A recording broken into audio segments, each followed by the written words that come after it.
Where's Nicholas?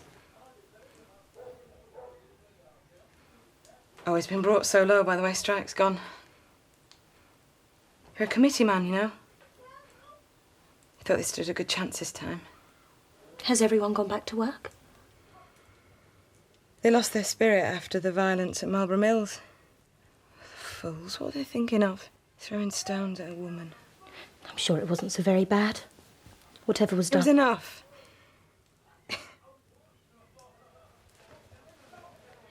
And Father, well, he's that angry with the men that broke the strike, You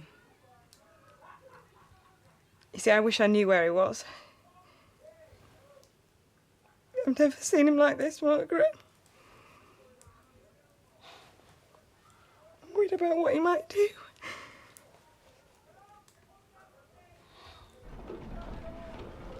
Well, at least we've got the machines going again.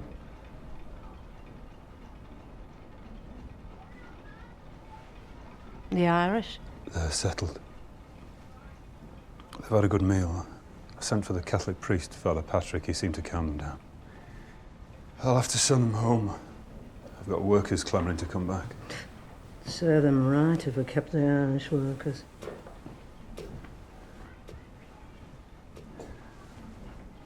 By the way, I was right, Mother. Miss Hale will not have me. No one loves me. No one cares for me but you. A mother's love holds fast and forever. A girl's love, it's like a puff of smoke, changes with every wind. I knew I was not good enough for her. Yet I think I love her more than ever. I hate her. I tried not to, and I thought she would make you happy. I'd give my life's blood for that. Who is she that she dares to reject you? No. It's no good, John. Your sorrow is mine. And if you won't hate her, then I must. She does not care for me, and that is enough. The only thing you can do for me is never say her name again. We will never talk of her again. With all my heart. I only wish that she and all her family could be swept back to the place they came from. How kind of Mr. Thornton. Most splendid fruit I've ever seen. Best in the county, I shouldn't wonder. And a card, written in his own hand. He has always been most civil and thoughtful, but I wouldn't have thought he'd have had the time. He's had so much trouble with the rioting. It shows his high regard for you, my dear. Margaret, you must visit Marlborough Mills and ask after Mrs. Thornton and thank Mr. Thornton for this most gracious gift. I'm sure a note will do as well, Mamma. I saw Thornton in the street today. He didn't seem quite so in control as usual. Really? He seemed very distracted this morning. I thought he might have been visiting. He was just nearby. Margaret? Excuse me. Hide you. You've got a nerve. You wouldn't give us up. Wouldn't I? You've ruined the strike! There's no use in fighting. What do you think you were doing? Violence at Thornton's, half killing a woman. My God, a woman! It was Thornton's fault he hid behind. No going against the law. That was the iron rule. We were in the right. We could have taken everyone with us, but you had to act like the senseless, crazed animals they think we are. You want me to hide you from the police? I think I'm one of the ringleaders. I'm a committee man, a union man. People trust me, trust my word! 6 weeks. The strike won't work and we're only going to end there. It's all right for you. Your wife and children ain't starved. And neither would yours! I gave you my word and I keep my word! God, you disgust me. You're pathetic. You could have been born with a king's fortune, you still would have failed him. You're only in this world to bring us all down, your family, your friends, the union.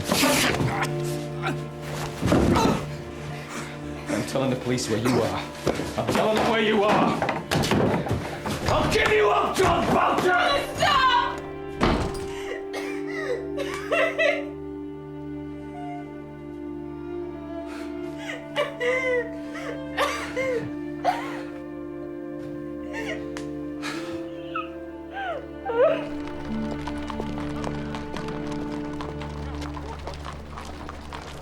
Thornton! Thornton! Congratulations on handling the strike. I trust everything's back to normal. Well, business is a little more complicated than that. It'll take a while. Ah, you know the Latimers, of course. Of course. Ah, Margaret! Over here! Well, look at this. What luck! Two of the prettiest girls in Milton. You remember the Latimers, Margaret? My banker, and therefore a very important man. And this is Anne, recently arrived home from Switzerland, I believe, and very much finished. Well, where are you off to, my dear? Nowhere. Well, that's all right. You can have your little secrets. All young women must have their secrets. Isn't that one of the joys of life? I wouldn't know. Good day. What's the point of spending a fortune on education if you have to spend another on a wedding once they're back? Good day, Miss Hale. Bell. I'm sorry, my dear. Mr. Bell. I'm grateful for the friendship you give my father. Goodness knows he has felt alone in Milton, but... You wish I would mind my own business and stop being so damn facetious. You're absolutely right, my dear, and it will stop immediately. But you know, I do take an interest. I would like to think, if you were in need of help, I would be the first you'd call upon. You've my word, Mr. Bell. You'll be the first. Margaret, are you expecting a letter? No. Yes. Father, I've got something I have to tell you. I've written to Frederick. I know that I shouldn't have. Because of your mother. And you think he needs to come quickly? Please say I did the right thing, Father. Is the danger to Frederick so very great? Oh, yes, my dear. I'm afraid it is. The government must take harsh measures against those who set themselves up in opposition to its authority, especially at sea, where the captain must expect extra support so far from home. There is still a large reward out on Frederick. Maybe we could get the letter back. When did you post it? Several days ago. But surely everything happened so long ago. The Navy spares no expense. They send out ships specifically to hunt the seas for the guilty men. It's as fresh and vivid a crime as if it happened yesterday. And nothing but blood. We'll wipe it clean. Fred's innocent. Surely there is justice. We must trust that he'll be... If only I hadn't written. Supposing I've only encouraged Frederick to come back to a court-martial. That would kill Mother for sure. No, my dear, you did well. You acted from the heart. You were brave for your mother's sake. I'm glad you didn't tell me, for I might have stopped you. Dear Edith, I hardly know how to begin. There are things I so want to talk to you about. I can't find the words.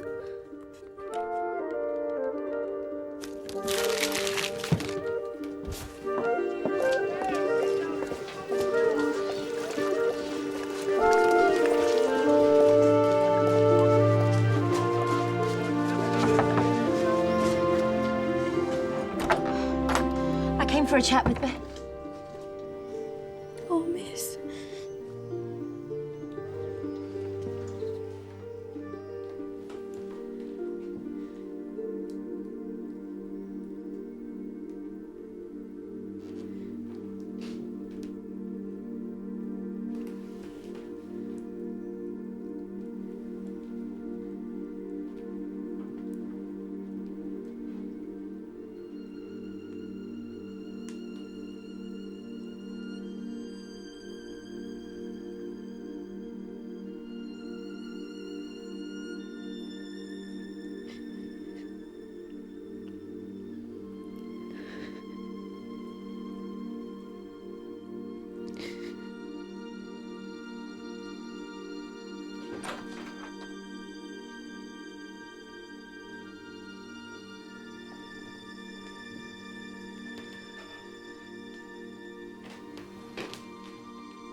Were you with her? I'm sure it was peaceful.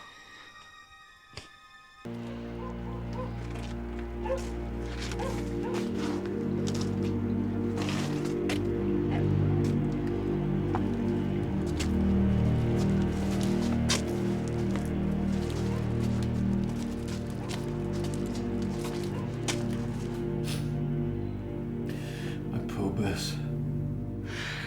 She said the strike would be the end of her. And it's all because of weak men like Boucher. Not everyone is as strong as you, Nicholas. To last out the strike for so long. People of the same trade must stick together. If they don't, men have ways and means. Ways and means? And ways and means. We can cast a man out, pretend he doesn't exist. No one will look at him or talk to him. Talk of the tyranny of the masters, Nicholas. Oh, don't worry, Mr. Hale. I haven't forgotten who's lying dead at home and how much he loved your girl. I'll just say this. Being in the Union, it is like being in a war. And with a war comes some crime. But it would be a greater crime to do nothing.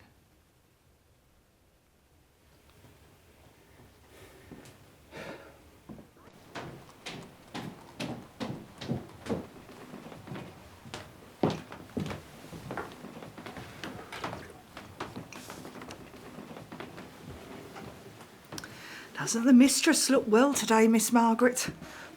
She's done a good 2 inches of needlework, and she's read her post.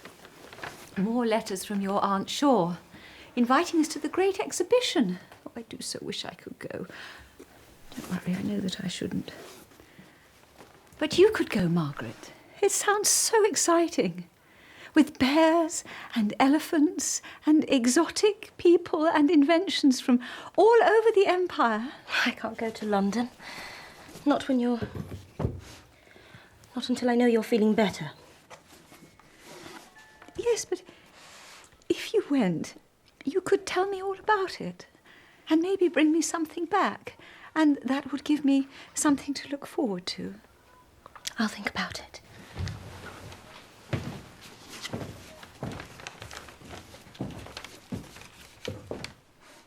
You've written to Frederick, haven't you?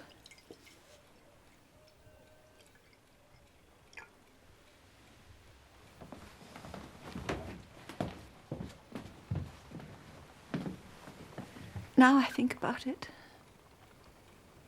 I'm afraid of him coming. In case he should be taken. After all of these years that he's kept away and lived safely. There is a risk, but we will be careful. If we were still at Helston, people would know who he was. People would remember. While here, nobody knows or cares for us to notice what we do.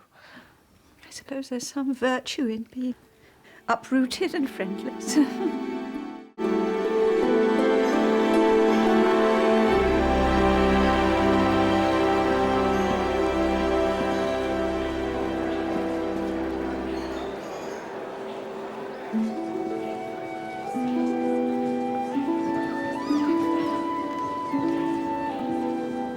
I suppose it's only right that we've invited people from all over the Empire, even if some of the exhibits are a little exotic. I think it's wonderful.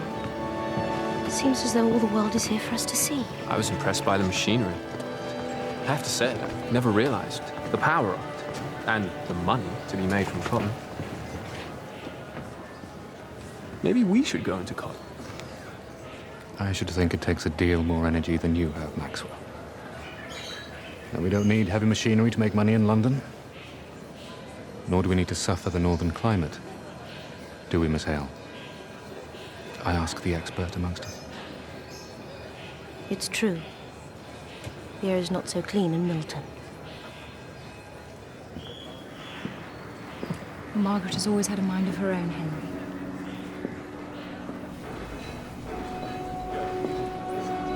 You're all here to see this fine machinery. Technologically, we're the envy of the world. If only there was a mechanism to enable us all to live together. To take advantage of the great benefits that come from industry. But that will be for future generations.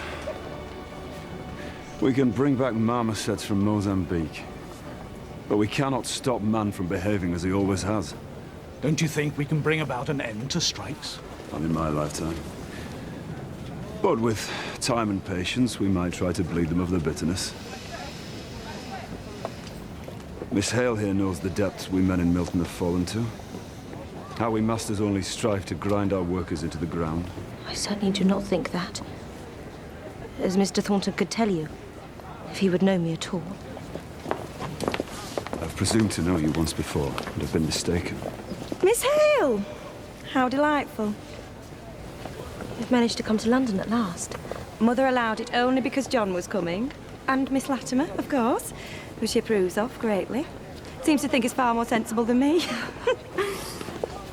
Henry, do you know Mr. Thornton? Mr. Thornton, all the way from Milton. My brother is interested in dabbling in cotton. I'm not sure I'm the one to speak to. I'm not sure I'd know how to dabble. I must go. You may enjoy the machinery like an exhibit in the zoo. I have to go and live with it. I must get back to Milton today. Give our regards to the Hales. You must tell them how the London break is suiting Miss Hale. Don't you think, Thornton? Doesn't Miss Hale look well? Good day. Tell Mother I'll be home soon. With so much to tell her. John is such a stick in the mud. Who was that? Is it anyone we should know? Poor Thornton. I tempted him down here to try to raise finance for Marlborough Mills. And he's had to face all kinds of inquiries. Starry-eyed Londoners who think they only have to snap their fingers to make a fortune in cotton. I'd hardly have thought a manufacturer would have appreciated a show like this. No, you're wrong. I've heard him talk often with my father. He's very interested in the world. Really. I know him to be.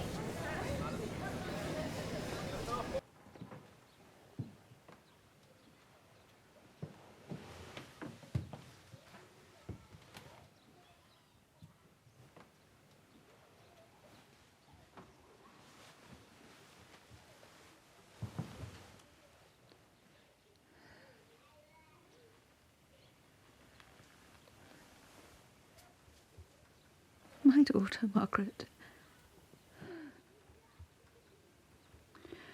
I will be dead soon. I want you to look after her. My own sister. She travels often. Margaret has no woman's guidance. I'm sure your daughter makes her own choices. I cannot make her change her mind. She has already made her decisions. I'm surprised she's not here, as you're not well. I made her go. I was feeling a great deal better, but I wish you to be a friend to Margaret. I'm afraid it is not in my nature to show affection, even when I feel it.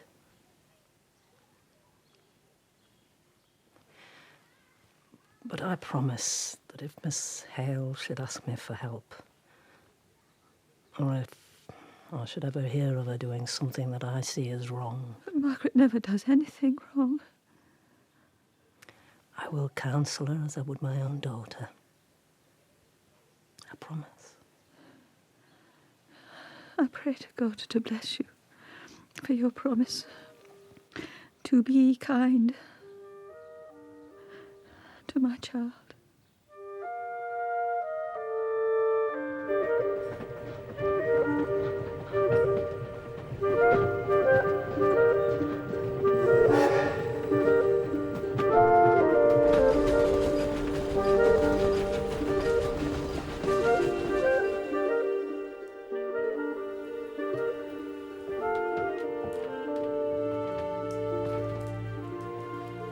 I should never have gone, Dixon. She wanted you to go. She was happy for you. This last turn happened very suddenly. Come visiting at this hour. I'll get the master. No, I'll go. Don't disturb him.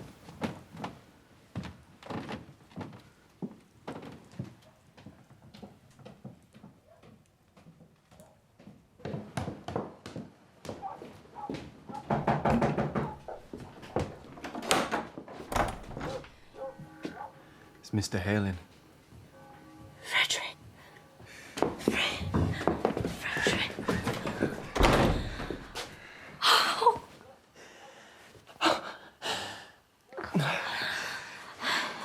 Mother? She's still alive. She's as ill as she could be, but she lives. Oh, thank God. Father, You did expect me, didn't you? I knew that you would come, but we have had no letter. Well, I travelled before it. But you knew I'd come. Of course. I didn't dare think it would be so soon. Margaret? Did I hear the door?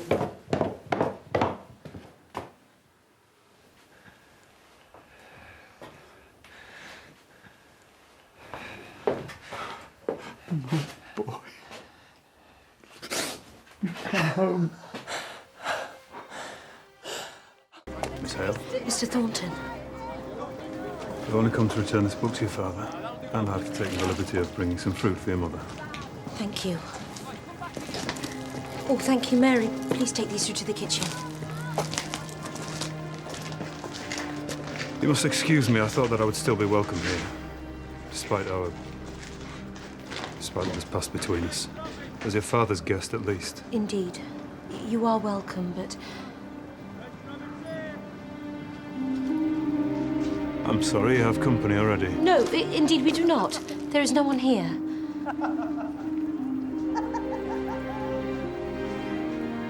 Good day, Miss Hale. Mr. Thornton, please. My mother is ill. Things are not as they seem. Please believe me that I mean no discourtesy towards you and that you are most welcome.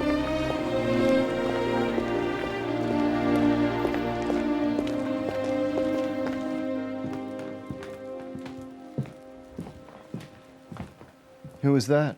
The same tradesman who came earlier? Mr. Thornton. He's a manufacturer. Tradesman, manufacturer, it's all the same. Yeah, what did Father mean by coming all this way and placing you in the company of these people? Mr. Thornton is... He's a gentleman, Fred, and has been very good to us. I'm sorry. God, who am I to criticize? I've neglected you and Mother all these years. You don't know how much it pains me not to be able to thank those that have been kind to you. That your life and mine must always be separate. Unless I run the risk of court-martial. Or if you should come to Spain. You know, I have a good position there. And, And? the girl I wrote to you about, Dolores. I only wish you knew her. You would love her. You and Father and Mother. Oh, tell me about her. We could do with talking of lovely, joyful things.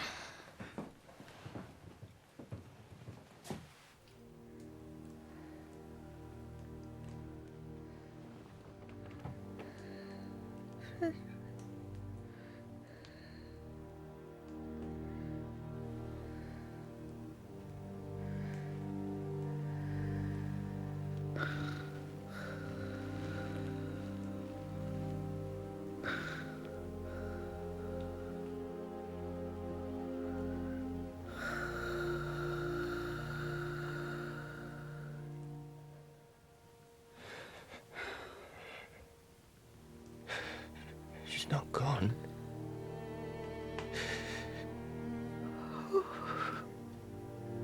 Margaret.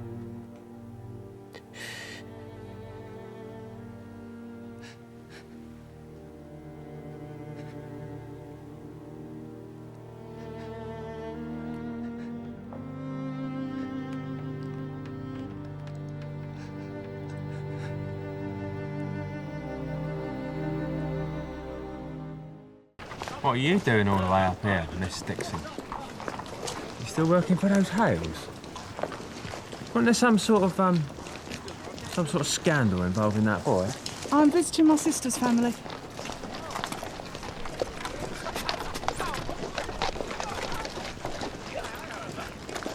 Cheerio, then. I'm sure I'll see you again soon, eh? Oh, Dixon. Do you think he knows about Frederick? The mutiny was a very big story. It was in all the newspapers. And there is still a big reward. We certainly don't want him poking his nose in around here. Frederick must go. Before the funeral. Have you talked to my father about arrangements? He said Mr. Bell will come from Oxford and arrange everything. Mr. Bell? Of course. He will help. But Frederick must leave before he comes. No one else must know he's here. I wish I'd met this Leonard's. I don't see why I should have to run away before the funeral. I've a good mind to face it out and stand trial. No, you must go, Fred. If only I could find witnesses and defend myself, so everyone knows what a monster Captain Reed was. Yeah, you think a court-martial is somewhere justice is administered. Fred has never tried to defend himself. How can I now? I can't send out the town crier. I can't commission a pamphlet, even if anyone would bother to read it. What about a lawyer? I know a lawyer who is honourable and clever, I think. I'm sure he would if we asked. Mr. Henry Lennox's father, you remember? Oh, do what you like. Write to Henry if you must, but do not keep Frederick in England. Henry Lennox, is that Edith's brother-in-law? Yes. He might be all right. I could write to him all the details of the crew and about the ship. But you must leave tomorrow by the night train. You can see Henry in London, and then take a boat on from there.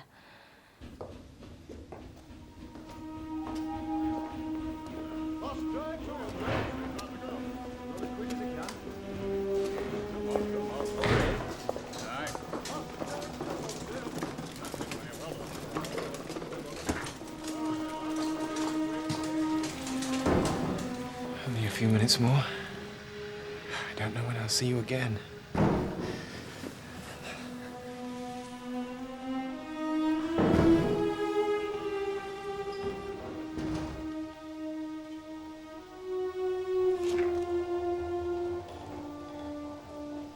Who was that? Mr. Thornton. What a scowl that man has. A very disagreeable fellow, I'm sure. As with most men, something has happened to make him scowl, Fred. Don't judge him harshly. I'll write soon. Hale? It is you, isn't it? And look at you. I thought I recognised you. What's all this then, I'm not Hale. What's all this? Get off! Stop! Get off! Yeah. Where you been hiding, Mr. Hale, eh? Get off!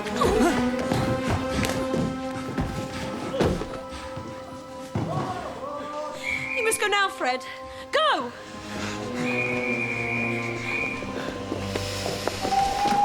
Go! Go! God bless you, Margaret.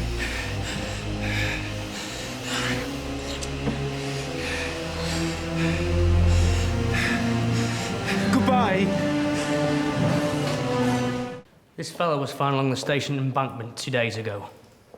Died in hospital this morning. He's not from these parts. We're trying to identify him. Find out who killed him.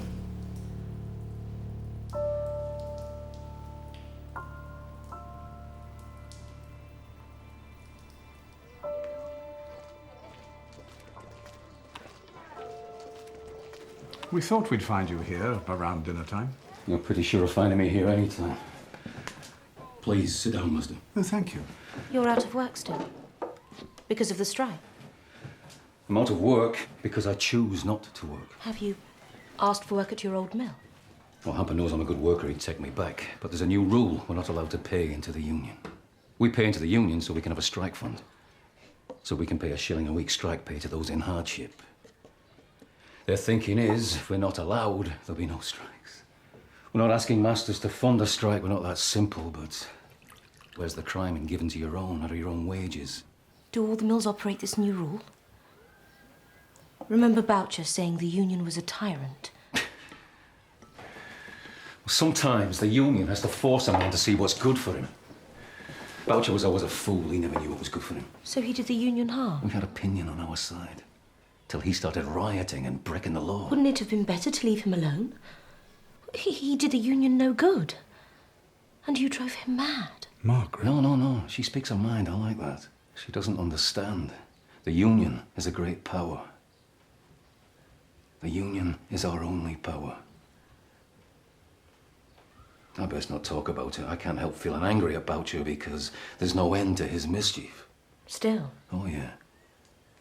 First of all, he starts a riot, then he goes into hiding. Thornton doesn't prosecute, so he slinks back home, and what does he do? He goes off to Hampers begging for work, even though that would mean forsaking his union dues. To be fair to Hamper, he didn't listen to Boucher, he drove him away. Even though they say he cried like a baby.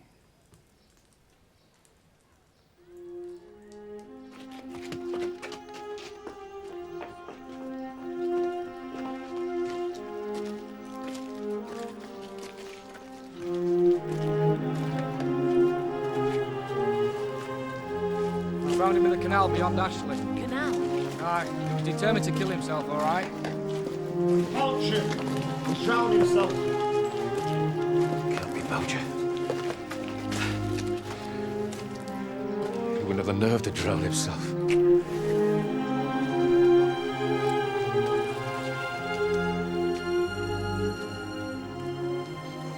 What mud did he say? Purple. Water from the dyeing vats goes into that canal. Higgins, you knew him. You must go and tell his wife. Do it now, man. We can't leave him here.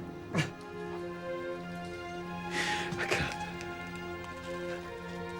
can't do it. Father?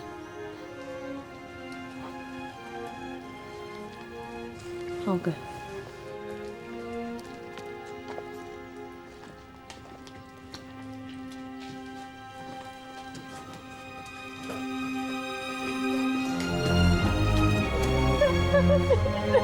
He loved us all. Oh, we loved him. And it's the most terrible words about him.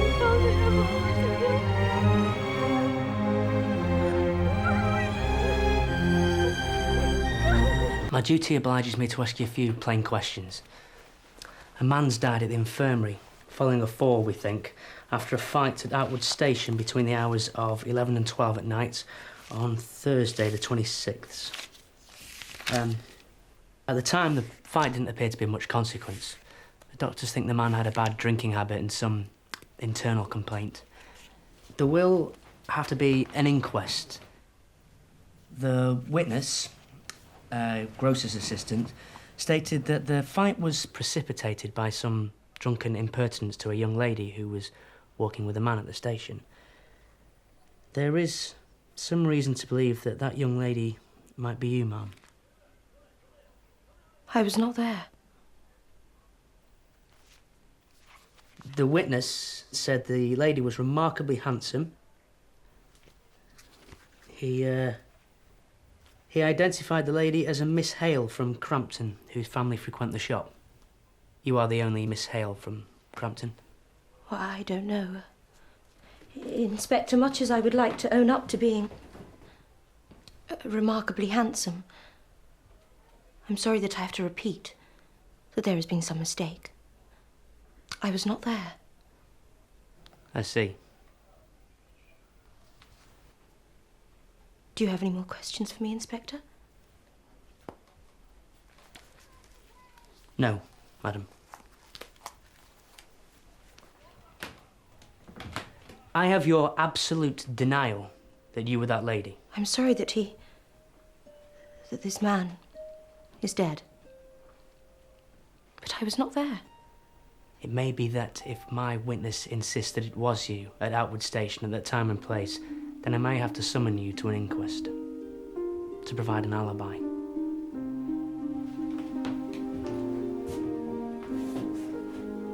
I hope you'll forgive me for seeming impertinent. I have to do my duty.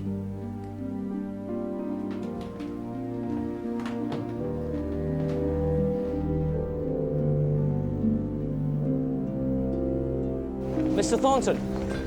Ah, Mason, what's new? The man we saw at the mortuary.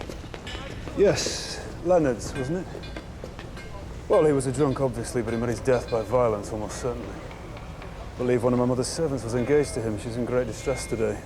Am I right in thinking you're acquainted with a Mr. Hale, sir? Yes, indeed. What of it? It's just that this man Leonard's death is mixed up with Miss Hale, sir. I have a very secure chain of evidence that a gentleman walking out with Miss Hale at the station was the same that fought with Leonard and may well have caused his death. But the young lady denies she was there at the time. Are you sure? Good day to you. I mean, are you sure the man she was with is connected to the death? What evening was this? What time? Between 11 and 12, Thursday, the 26th. Sir. Miss Hale denies she was there. So? Well, you can see my problem, sir. I have a witness who's pretty positive he saw Miss Hale, even though I've told him of her denial. There'll be a coroner's inquest. Disputed identity cases are very awkward. One doesn't like to doubt the word of a respectable young woman. She denies she was at the station? Twice. Very emphatic about it. I did tell her I'd have to ask her again. I thought if you were a friend of the family... You're quite right. Don't do anything until you see me again. I will look into it. Here. I have Mr. Thornton's note. Mr. Thornton? Yes. He's a magistrate in the case. He's also an acquaintance of mine. I told him of the difficulties. There will be no inquest. Not enough medical evidence. Take no further steps. I will take full responsibility. Thank you. Mr. Thornton, he understood that I wasn't there. At the station. Yes, of course. I'm sorry to have seemed to have doubted your word, Mum. The witness was so positive, but now he knows he was mistaken. He hopes he hasn't caused offence.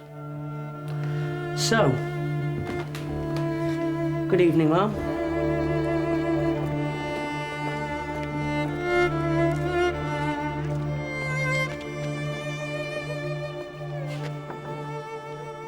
Father is waiting in the sitting room. Mr. Thornton, I have to thank you. No. No thanks. I did not do anything for you. Do you not realise the risk that you take in being so indiscreet? Have you no explanation for your behaviour that night at the station?